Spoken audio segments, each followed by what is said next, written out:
اعوذ باللہ من الشیطان الرجیم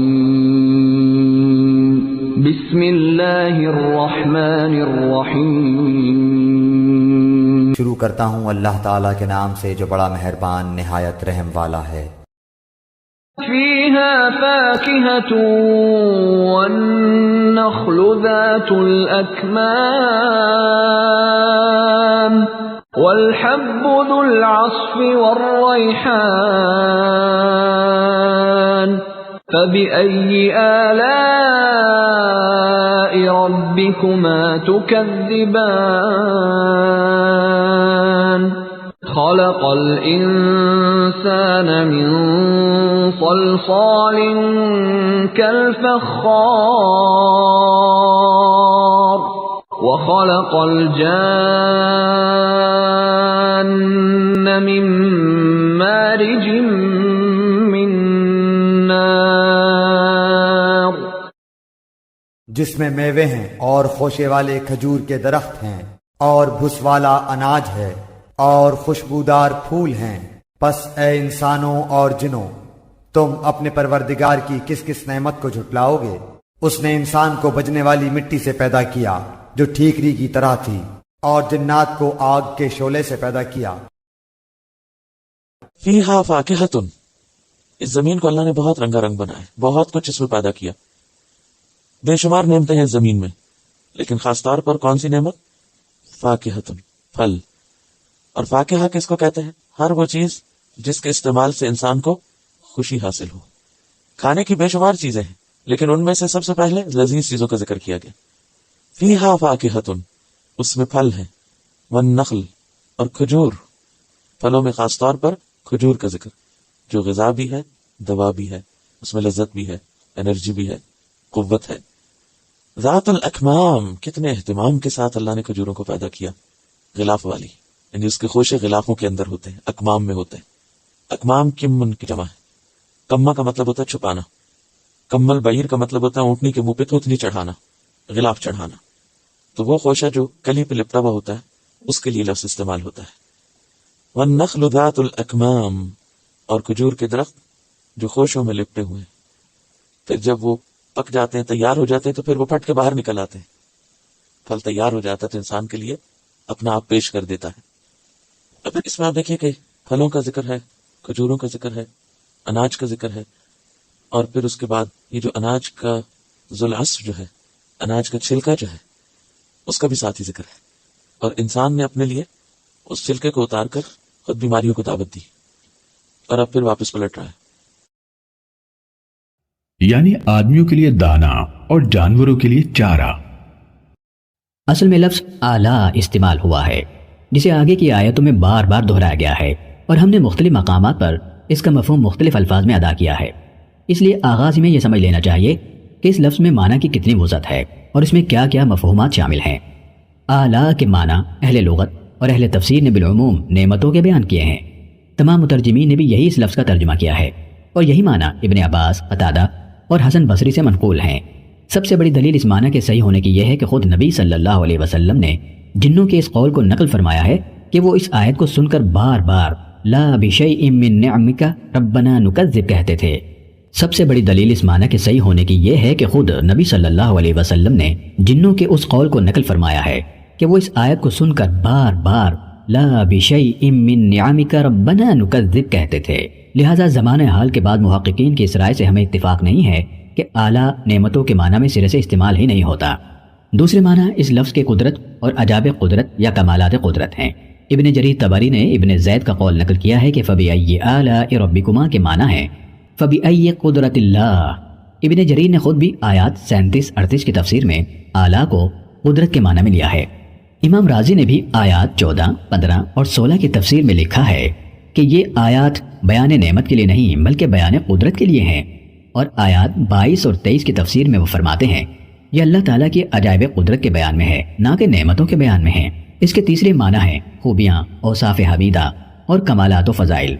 اس معنی کو اہل لغت اور اہل تفسیر نے بیان نہیں کیا ہے، مگر اشعار عرب میں یہ لفظ کثرت سے اس معنی میں استعمال ہوا ہے۔ نابغہ کہتا ہے وہ بادشاہ اور شہزادے ہیں، ان کو لوگوں پر اپنی خوبیوں اور نعمتوں میں فضیلت حاصل ہے، محلحل اپنے بھائی کلیب کے مرثیے میں کہتا ہے حزم اور عزم اس کے اوصاف میں سے تھے۔ لوگو، میں اس کی ساری خوبیاں شمار نہیں کر رہا ہوں۔ فضالہ بن زید الادوانی غریبی کی برائیاں بیان کرتے ہوئے کہتا ہے کہ غریب اچھا کام بھی کرے تو برا بنتا ہے۔ مالدار بخیل کے کمالات کی تعریف کی جاتی ہے۔ اجدہ حمدانی اپنے گھوڑے کمیت کی تعریف میں کہتا ہے مجھے کمیت کے عمدہ اوصاف پسند ہے۔ اگر کوئی شخص کسی گھوڑے کو بیچتا ہے تو بیچے، ہمارا گھوڑا بکنے والا نہیں ہے۔ حماسہ کا ایک شاعر جس کا نام ابو تمام نے نہیں لیا ہے، اپنے ممدوح ولید بن ادھم کے اقتدار کا مرثیہ کہتا ہے جب بھی کوئی شخص کسی مرنے والے کی خوبیاں بیان کرے تو خدا نہ کرے کہ ولید بن ادھم اس موقع پر فراموش ہو۔ اس پر اچھے حالات آتے تو پھولتا نہ تھا اور کسی پر احسان کرتا تو جتاتا نہ تھا۔ طرفہ ایک شخص کی تعریف میں کہتا ہے وہ کامل اور جواں مردی کے اوصاف کا جامع ہے، شریف ہے، سرداروں کا سردار، دریا دل۔ ان شواہد و نظائر کو نگاہ میں رکھ کر ہم نے لفظ اعلیٰ کو اس کے وسیع معنی میں لیا ہے اور ہر جگہ موقع و محل کے لحاظ سے اس کے جو معنی مناسب تر نظر آئے ہیں وہی ترجمے میں درج کر دیے ہیں۔ لیکن بعض مقامات پر ایک ہی جگہ اعلیٰ کے کئی مفہوم ہو سکتے ہیں اور ترجمے کی مجبوریوں سے ہم کو اس کے ایک ہی معنی اختیار کرنے پڑے ہیں، کیونکہ اردو زبان میں کوئی لفظ اتنا جامع نہیں ہے کہ وہ ان سارے مفہومات کو بیک وقت ادا کر سکے۔ مثلا اس آیت میں زمین کی تخلیق اور اس میں مخلوقات کی رزق رسانی کے بہترین انتظامات کرنے کے بعد فرمایا گیا ہے کہ تم اپنے رب کی کن کن آلاء کو جھٹلاؤ گے۔ اس موقع پر آلاء صرف نعمتوں کے معنی ہی میں نہیں ہے بلکہ اللہ جل شانہ کی قدرت کے کمالات اور اس کی صفات حمیدہ کے معنی میں بھی ہیں۔ یہ اس کی قدرت کا کمال ہے کہ اس نے اس کرۂ خاکی کو اس عجیب طریقے سے بنایا کہ اس میں بے شمار اقسام کی زندہ مخلوقات رہتی ہیں اور طرح طرح کے پھل اور غلے اس کے اندر پیدا ہوتے ہیں، اور یہ اس کی صفات حمیدہ ہی ہیں کہ اس نے ان مخلوقات کو پیدا کرنے کے ساتھ ساتھ یہاں ان کی پرورش اور رزق رسانی کا بھی انتظام کیا، اور انتظام بھی اس شان کا کہ ان کی خوراک میں نری غذائیت ہی نہیں بلکہ لذت کام و دہن اور ذوق نظر کی بھی ان گنت رعایتیں ہیں۔ اس سلسلے میں اللہ تعالیٰ کی کاریگری کے صرف ایک کمال کی طرف بطور نمونہ اشارہ کیا گیا ہے کہ کھجور کے درختوں میں پھل کس طرح غلافوں میں لپیٹ کر پیدا کیا جاتا ہے۔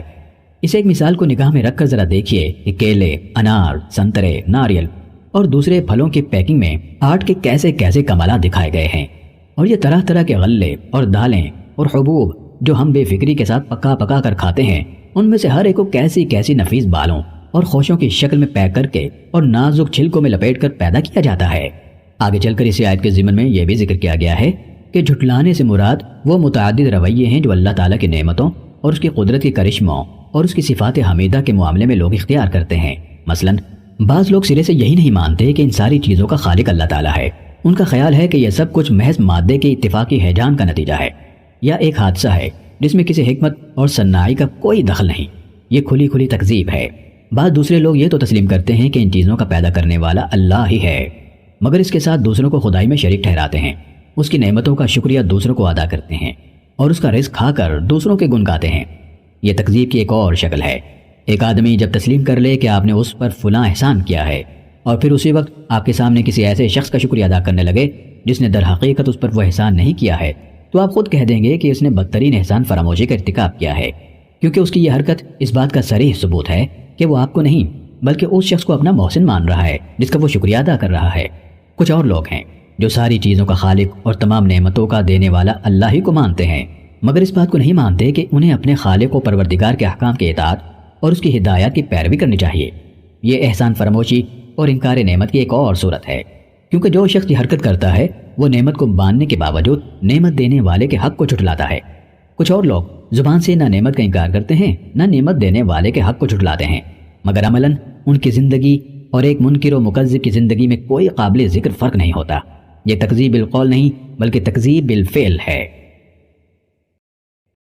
تخلیق انسانی کے ابتدائی مراتب جو قرآن مجید میں بیان کیے گئے ہیں، ان کے سلسلہ و ترتیب مختلف مقامات کی تصریحات کو جمع کرنے سے یہ معلوم ہوتی ہے: نمبر 1 تراب یعنی مٹی یا خاک، نمبر 2 طین یعنی گارا جو مٹی میں ملا کر بنایا جاتا ہے، نمبر 3 طین اللازم لیس دار گارا یعنی وہ گارا جس کے اندر کافی دیر تک پڑے رہنے کے باعث لیس پیدا ہو جائے، نمبر 4 حمأ مسنون وہ گارا جس کے اندر بو پیدا ہو جائے، نمبر 5 صلصال من حمأ مسنون صلصال من حمأ مسنون کالفخار یعنی وہ سڑا ہوا گارا جو سوکھنے کے بعد پکی ہوئی مٹی کے ٹھیکرے جیسا ہو جائے، نمبر 6 بشر جو مٹی کی آخری صورت سے بنایا گیا ہو، جس میں اللہ تعالیٰ نے اپنی خاص روح پھونکی جس کو فرشتوں سے سجدہ کرایا گیا اور جس کی جن سے اس کا جوڑا پیدا کیا گیا۔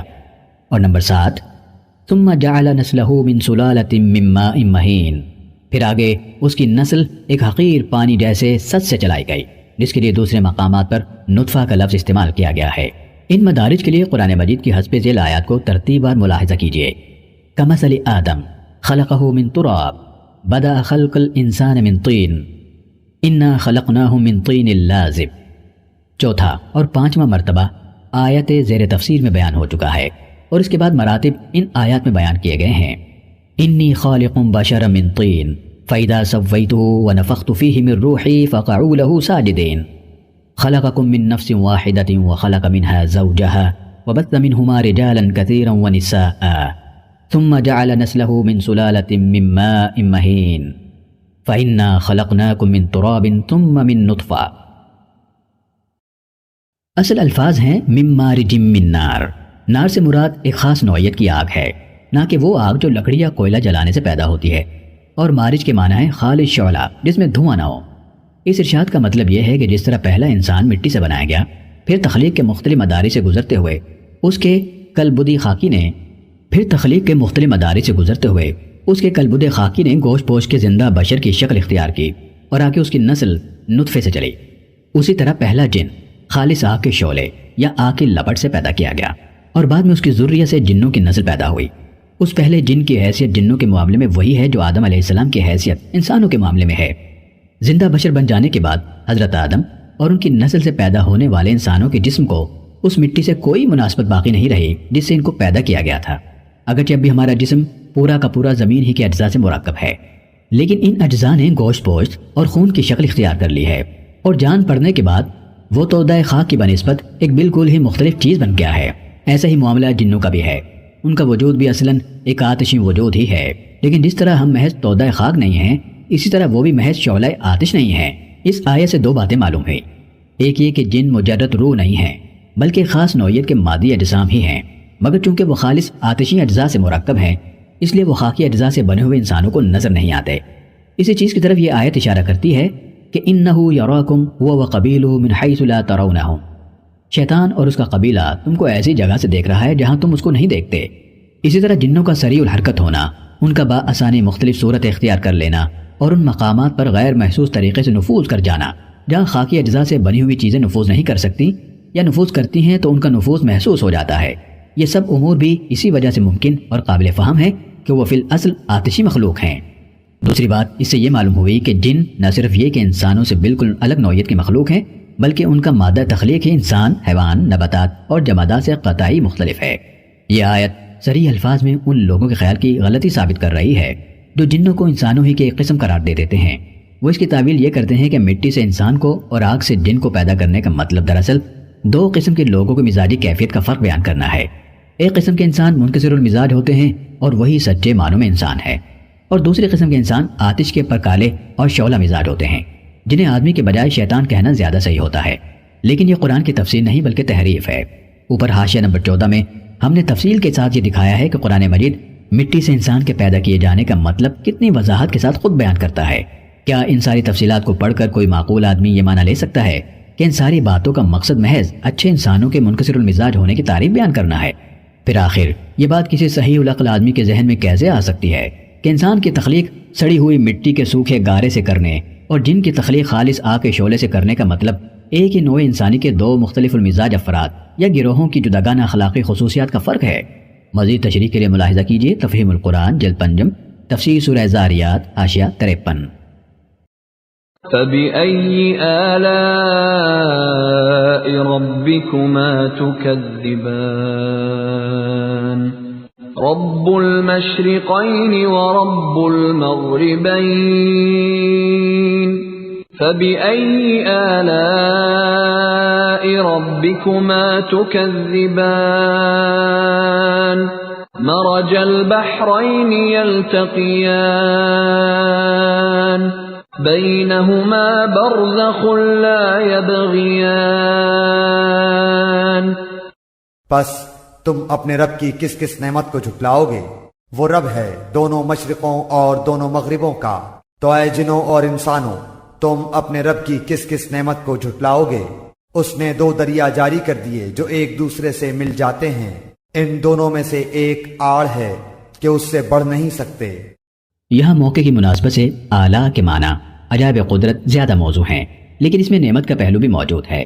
مٹی سے انسان جیسی اور آگ کے شعلے سے جن جیسی حیرت انگیز مخلوقات کو وجود میں لے آنا جس طرح خدا کی قدرت کا ایک عجیب کرشمہ ہے، اسی طرح ان دونوں مخلوقوں کے لیے یہ بات ایک عظیم نعمت بھی ہے کہ اللہ تعالیٰ نے ان کو نہ صرف وجود بخشا بلکہ ہر ایک کی ساخت ایسی رکھی اور ہر ایک کے اندر ایسی قوتیں اور صلاحیتیں ودیت فرما دی جن سے یہ دنیا میں بڑے بڑے کام کرنے کے قابل ہو گئے۔ اگرچہ جنات کے متعلق ہمارے پاس زیادہ معلومات نہیں ہے، مگر انسان تو ہمارے سامنے موجود ہے۔ اس کو انسانی دماغ دینے کے ساتھ مچھلی یا پرندے یا بندر کا جسم دے دیا جاتا تو کیا اس جسم کے ساتھ وہ اس دماغ کی صلاحیتوں سے کوئی کام لے سکتا تھا؟ پھر کیا یہ اللہ کی نعمت عظمیٰ نہیں ہے کہ جن قوتوں سے اس نے انسان کے دماغ کو سرفراز فرمایا تھا ان سے کام لینے کے لیے موزوں ترین جسم بھی عطا فرمایا؟ یہ ہاتھ، یہ پاؤں، یہ آنکھیں، یہ کان، یہ زبان اور یہ قامت راست ایک طرف، اور یہ عقل و شعور، یہ فکر و خیال، یہ قوت ایجاد و قوت استدلال اور یہ صناعی و کاریگری کی صلاحیتیں دوسری طرف، ان دونوں کو ایک دوسرے کے بالمقابل رکھ کر دیکھیے تو محسوس ہوگا کہ بنانے والے نے ان کے درمیان غایت درجے کی مناسبت رکھی ہے، جو اگر نہ ہوتی تو دنیا میں انسان کا وجود بے معنی ہو کر رہ جاتا۔ پھر یہی چیز اللہ تعالیٰ کی صفات حمیدہ پر بھی دلالت کرتی ہیں۔ آخر علم، حکمت، رحمت اور کمال درجے کی قوت تخلیق کے بغیر اس شان کے انسان اور جن کیسے پیدا ہو سکتے تھے؟ اتفاقی حوادث اور خود بہت کام کرنے والے اندھے بہرے قوانین فطرت تخلیق کے یہ معجزے کیسے دکھا سکتے ہیں؟ 2 مشرقوں اور 2 مغربوں سے مراد جاڑے کے چھوٹے سے چھوٹے دن اور گرمی کے بڑے سے بڑے دن کے مشرق و مغرب بھی ہو سکتے ہیں، اور زمین کے دونوں نصف کروں کے مشرق و مغرب بھی۔ جاڑے کے سب سے چھوٹے دن میں سورج ایک نہایت تنگ زاویہ بنا کر طلوع و غروب ہوتا ہے، اور اس کے برعکس گرمی کے سب سے بڑے دن میں وہ انتہائی وسیع زاویہ بناتے ہوئے نکلتا اور ڈوبتا ہے۔ ان دونوں کے درمیان ہر روز اس کا مطلع اور مغرب مختلف ہوتا رہتا ہے، جس کے لیے ایک دوسرے مقام پر قرآن میں رب المشرقی والمغرب کے الفاظ استعمال کیے گئے ہیں۔ اسی طرح زمین کے ایک نصف کرے میں جس وقت سورج طلوع ہوتا ہے اسی وقت دوسرے نصف کرے میں وہ غروب ہوتا ہے۔ یوں بھی زمین کے 2 مشرق اور 2 مغرب بن جاتے ہیں۔ اللہ تعالیٰ کو ان دونوں مشرقوں اور مغربوں کا رب کہنے کے کئی معنی ہیں۔ ایک یہ کہ اسی کے حکم سے سورج کے طلوع و غروب اور سال کے دوران میں ان کے مسلسل بدلتے رہنے کا یہ نظام قائم ہے۔ دوسرے یہ کہ زمین اور سورج کا مالک و فرما روا وہی ہے، ورنہ ان دونوں کے رب الگ الگ ہوتے تو زمین پر سورج کے طلوع و غروب کا یہ باقاعدہ نظام کیسے قائم ہو سکتا تھا اور دائماً کیسے قائم رہ سکتا تھا؟ تیسرے یہ کہ ان دونوں مشرقوں اور دونوں مغربوں کا مالک و پروردگار وہی ہے، ان کے درمیان رہنے والی مخلوقات اسی کی ملک ہیں، وہی ان کو پال رہا ہے، اور اسی پرورش کے لیے اس نے زمین پر سورج کے ڈوبنے اور نکلنے کا یہ حکیمانہ نظام قائم کیا ہے۔ یہاں بھی اگرچہ موقع و محل کے لحاظ سے اعلیٰ کا مفہوم قدرت زیادہ نمایاں محسوس ہوتا ہے، مگر ساتھ ہی نعمت اور صفات حمیدہ کا پہلو بھی اس میں موجود ہے۔ یہ بڑی نعمت ہے کہ اللہ تعالیٰ نے سورج کے طلوع و غروب کا یہ قاعدہ مقرر کیا، کیونکہ اس کی بدولت فصلوں اور موسموں کے وہ تغیرات باقاعدگی سے رونما ہوتے ہیں جن سے انسان و حیوان اور نباتات سب کے بے شمار مصالح وابستہ ہیں۔ اسی طرح یہ اللہ تعالیٰ کی رحمت و ربوبیت اور حکمت ہی تو ہے کہ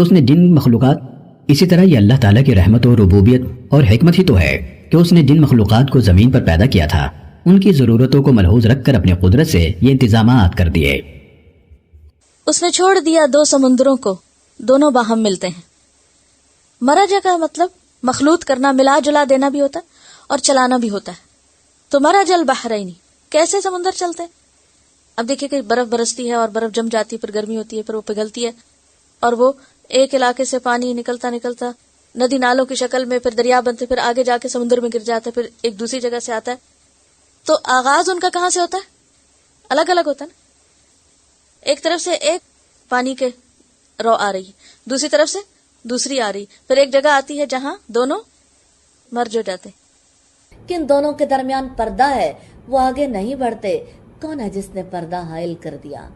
آنکھوں سے نظر بھی نہیں آتا، لیکن پردہ ہے ضرور۔